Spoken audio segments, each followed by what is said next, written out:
Hi everybody.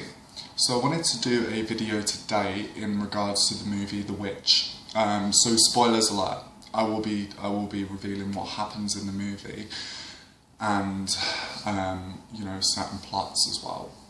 So if you haven't seen it, don't watch this video because I will be spoiling it.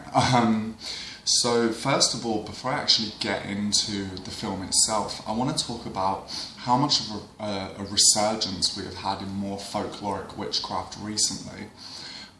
It seems to me recently like a lot of people are wanting to delve into things a little bit more.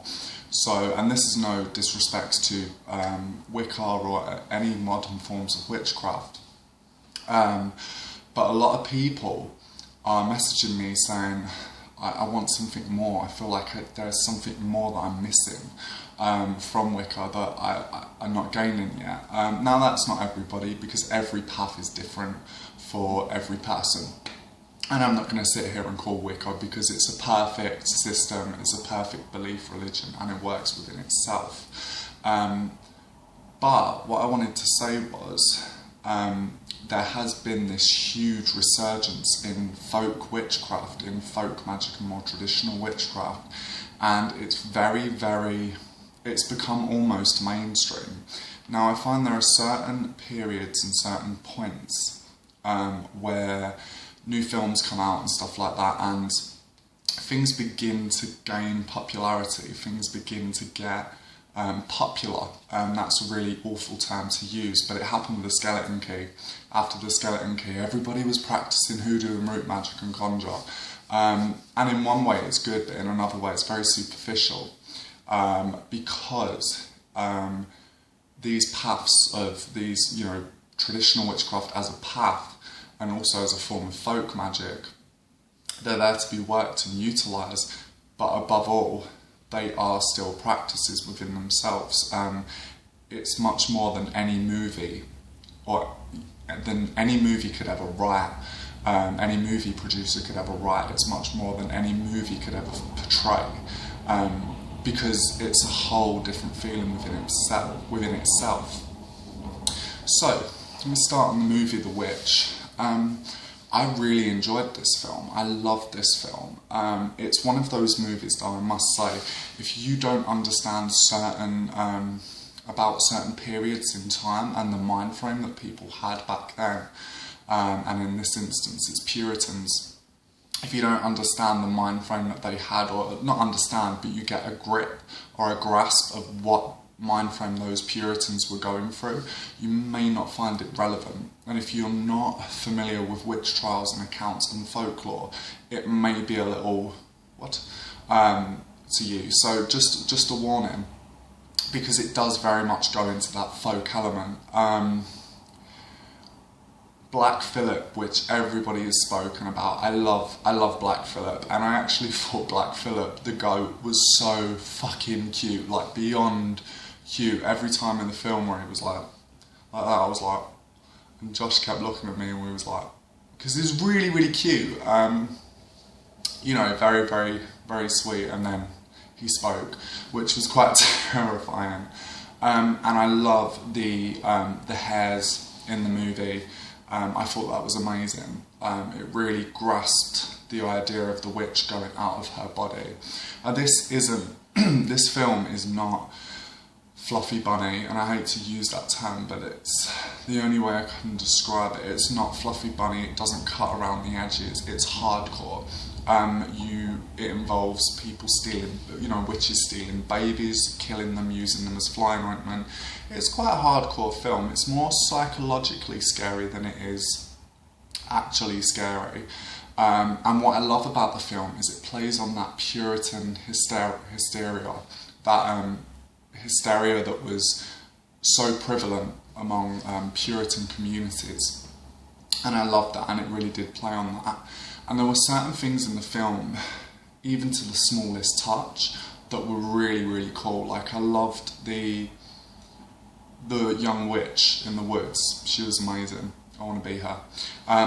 No, the young witch, okay, minus the snugging a 10-year-old boy, which was a little bit paedophilic, but hey-ho. But even down to the small details, the young witch in the woods, when she came out,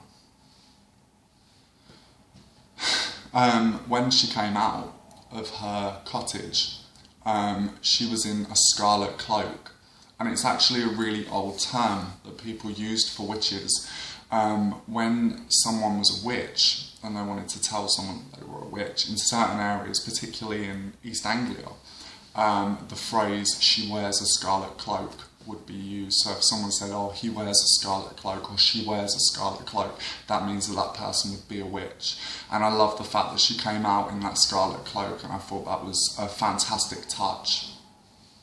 Now, towards the ending of the film, it ended very, very abruptly. I felt it ended very, very boom, and it's done. It was like, oh, okay. And it was quite funny because in the cinema, it ended, and then I just heard someone go, "Are you mad? Are you mad? Is that it though? Is that it?" And I was howling at this person because it was funny.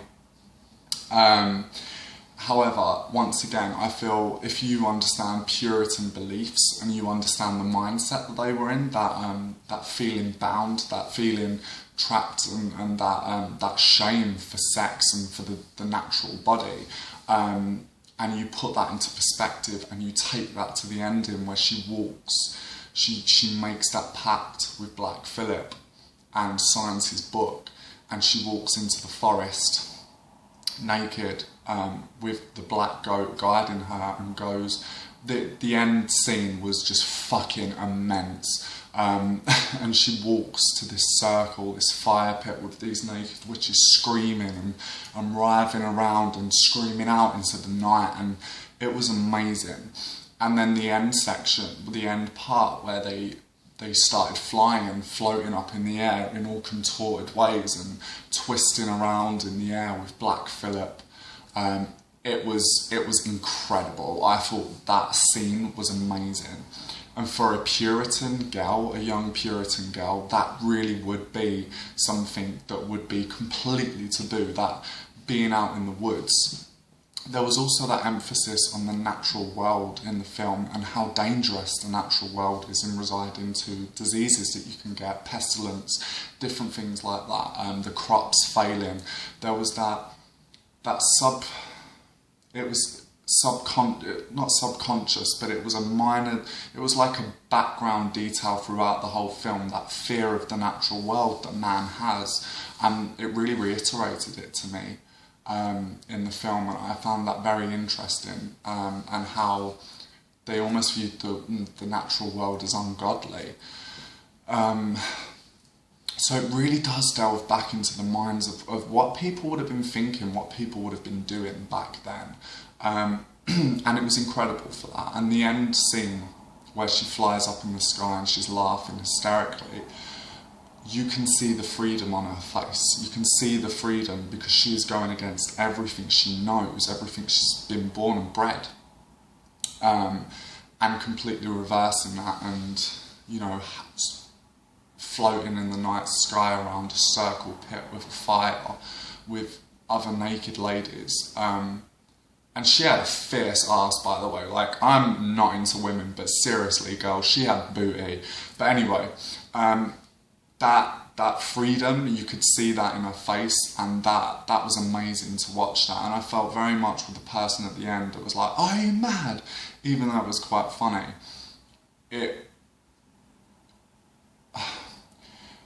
Unless that person actually looked into history, as I said, about the Puritan attitudes that they had, he wouldn't understand it. And it is one of those films you won't really understand unless you have a grasp of what the Puritans actually believed back then.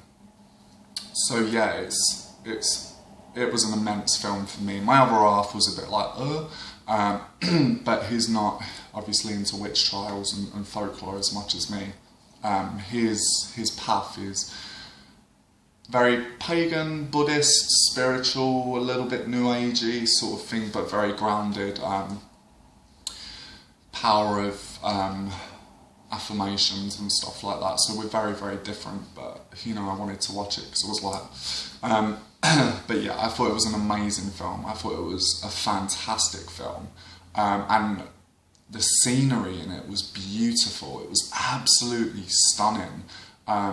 Just the actual lighting and the images that were presented really made me connect. And I think it's one of those movies, unless you haven't experienced that, unless you haven't gone into the woods naked and walked through the woods naked and felt at one and immersed in nature and gone and built a fire pit and danced around it and, you know, spoke out the horned one's name or whatever deity you may work with, and felt that connected, not actually physically flying, but you know what I mean, maybe flying ointment or something like that, then you won't really understand it, because towards the end, a part of me actually felt emotional for the girl, even though in the film it's portrayed very negatively, this idea of the witch. So I want to talk about one last thing, and it's a little bit of a rant, but there are, thankfully I haven't got any fucktards on my Facebook, but there are a lot of people that are saying, oh, it misrepresents witches and all this shit. So if you actually look into folklore, which is what the film has done, it hasn't looked into modern pagan witchcraft, it hasn't looked into the modern practice of witchcraft, it's gone back into what the Puritans would have believed a witch was, and it's gone with historical documents and accounts and really put that into the film, and you can really see that, and it's great work. So it's not speaking about modern pagan witchcraft. And someone else said, the devil's finally got his balls back. And you know what, I second that, because folk witchcraft and accounts, it's not light and airy and lovely. They're heavy and dark, and some of the witch counts and the trials and accounts and just the folklore of witchcraft is fucking terrifying if you actually read into it. So it really does go into that. Witches were known for maleficia. They were known to make crops fail, to make cattle die. They were known for their malefic abilities, as well in certain areas for their benevolent abilities. I'm not saying that it was purely malevolent, but for a lot of communities, such as the Puritans, it would have, for people that would have had such a world view of black and white, it just would have been evil. It would have been black, dark, Satan, the devil. So it's going from that perspective. You can't... The word witch, what people associate with, is a fantastical word which people associate, and the terminology of witch is a whole different conversation in itself. But it's like saying, one of my friends said, I feel empowered by the big bad wolf, and I'm going to use the big bad wolf as a term of empowerment, as a statement of empowerment. That's fine, go for that, but you need to realise there have been other things before this modern movement of the big bad wolf that painted the big bad wolf in a very big bad way. You know, the witch has been seen very negatively. The witch was somebody that walked on the edges of society, that didn't fit in, somebody that was dark, somebody that was menacing to some communities. So you can't start to try and re-gist history. That is the folkloric interpretation of a witch, and that is it. And so I find it a little bit frustrating when people get a little bit social justice warrior with it. Get a grip. There are many different interpretations for the word witch in many different communities, many different countries, all over the world. So you can't start to kick up a fuss and just say, oh, it represents all modern witches in a bad light. Well, it's not going with modern witchcraft, it's going with folkloric witchcraft. It is read a folk tale, you know, and actually where the weird things are, put a good little bit of a ranty video about that. And it's not all modern witches, it's not all Wiccans. In fact, a lot of people that may call themselves Wiccan aren't actually initiated, so therefore not actually by initiation Wiccans. Again, different video, but they may be practicing a Wiccan style of witchcraft. And a lot of traditional Wiccans, like Alexandrian Gardnerian Wiccans that I have been speaking to that have watched it, think it's awesome. So yeah, but everyone will have different views, but you can't start to assume that a film is meaning all modern witches. It's not. It's folklore. It's a folk tale. It's set in like 17th century. Also, with the film, it has 17th century dialect, so to speak, thee and thou and art and hast, and if you don't understand that, it may be a little bit hard for you. For me, it was almost like that, but it was simplified a lot more.